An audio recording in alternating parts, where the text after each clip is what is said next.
ಕೋಮು ಗಲಭೆಯಿಂದ ನಾಗಮಂಗಲ ಹೊತ್ತಿ ಉರಿದಿದೆ. ನಿಜಕ್ಕೂ ಕೂಡ ಇಂತಹದೊಂದು ಘಟನೆ ಗಣೇಶ ವಿಸರ್ಜನೆಯ ಸಂದರ್ಭದಲ್ಲಿ ಆಗಬಾರದಾಗಿತ್ತು. ಆದರೆ ನಾಗಮಂಗಲದಲ್ಲಿ ಅಂಥ ಘಟನೆ ನಡೆದಿದೆ. ಮತ್ತೊಂದು ಕಡೆ ನೋಡಿ, ಗಣೇಶ ಮೂರ್ತಿ ವಿಸರ್ಜನೆಯ ವೇಳೆ ಸಾಮರಸ್ಯ ಆಗಿದೆ ಅಂತ.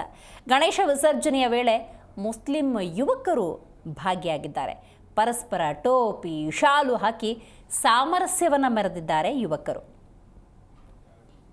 ಮಂಡ್ಯ ಜಿಲ್ಲೆ ಮದ್ದೂರು ತಾಲೂಕಿನ ಕೊಪ್ಪ ಗ್ರಾಮದಲ್ಲಿ ಗಣೇಶ ವಿಸರ್ಜನೆಯ ಸಂದರ್ಭದಲ್ಲಿ ಹಿಂದೂಗಳು ಮುಸಲ್ಮಾನರು ಬಾಯ್ ಬಾಯ್ ಅಂತ ಗಣೇಶ ವಿಸರ್ಜನೆಯನ್ನು ಬಹಳ ಸಾಮರಸ್ಯದ ರೀತಿಯಲ್ಲಿ ಮಾಡಿದ್ದಾರೆ.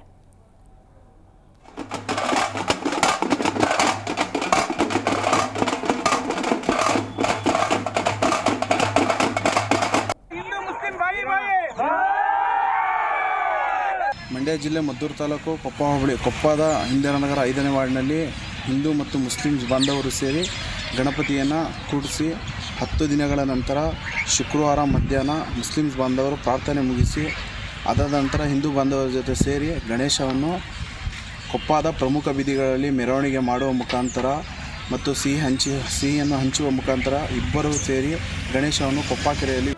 ಜಿ ಕನ್ನಡ ನ್ಯೂಸ್ ಈಗ ನಿಮ್ಮ ಮನೆಯಲ್ಲೇ ನೋಡಿ. ಎಲ್ಲ ಕೇಬಲ್ಗಳಲ್ಲಿ ಈಗ ಲಭ್ಯ. Sun Direct 292, Jio TV 1334, U digital 162, city cable 51, GTPL 17, Abhishek cables 821, rock line telecommunication 51, Shri Basaveshwara number 60, Vinayaka digital number 53, in digital number 896ರಲ್ಲಿ. ನಿಮ್ಮಿಸ್ತದ ಜಿ ಕನ್ನಡ ನ್ಯೂಸ್ ನೋಡಿ ಆನಂದಿಸಿ.